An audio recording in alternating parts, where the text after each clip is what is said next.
بسم اللہ الرحمن الرحیم۔ دوسروں کی ضرورتوں کا تم سے وابستہ ہونا اللہ کا تم پہ خاص فضل ہے، لہٰذا کثرت سے صدقہ کرو۔ ہمیشہ اتنا مہربان رہیں کہ کوئی آپ کے سامنے اپنے احساسات بیان کرتے ہوئے ہچکچائے نہ، کوئی آپ کے سامنے اپنا دل کھول کے رکھ دے، صرف اس امید پہ کہ آپ کے مہربان لہجے کی مٹھاس اس کے دل کا ہر بوجھ ہلکا کر دے گی۔ خلوص اور اچھائی اپنے الفاظ میں نہیں بلکہ اپنی نیت اور فطرت میں پیدا کرو، تاکہ تم لوگوں کے عیب نہیں ان کی خوبیاں دیکھ پاؤ۔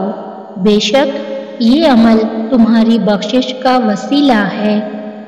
دنیا کا خوبصورت ترین شخص وہ ہے جسے مشکل میں آواز دینا آسان ہو۔ نیکی کے مقام کو ہم اس وقت تک حاصل نہیں کر سکتے جب تک ہم اپنی محبوب چیز اللہ کی رضامندی حاصل کرنے کے لیے خرچ نہ کر ڈالیں۔ زندگی یہ نہیں کہ آپ کتنے خوبصورت، کتنے مشہور اور کتنے امیر ہیں، زندگی یہ ہے کہ آپ کتنے خالص، کتنے عاجز اور کتنے مہربان ہیں۔ دنیا کو راضی کرنے کی کوشش میں نہ لگو، دنیا نہ کسی سے خوش ہوئی ہے نہ ہوگی۔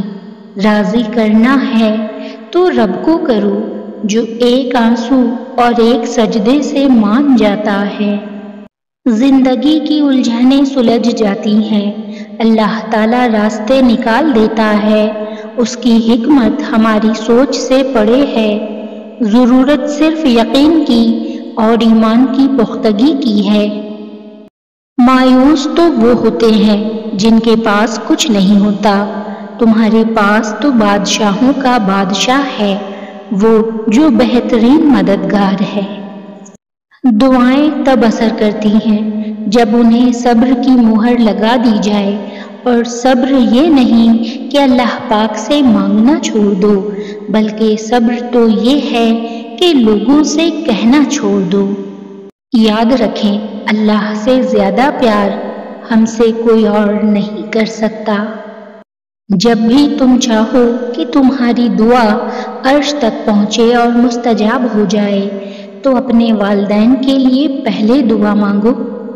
زندگی بہت خوبصورت ہے اگر امیدیں صرف اللہ سے وابستہ کر لیں۔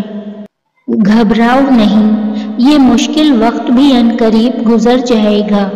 تم یقین رکھو گے نا اللہ پر تو اللہ تمہارے لیے کافی ہو جائے گا۔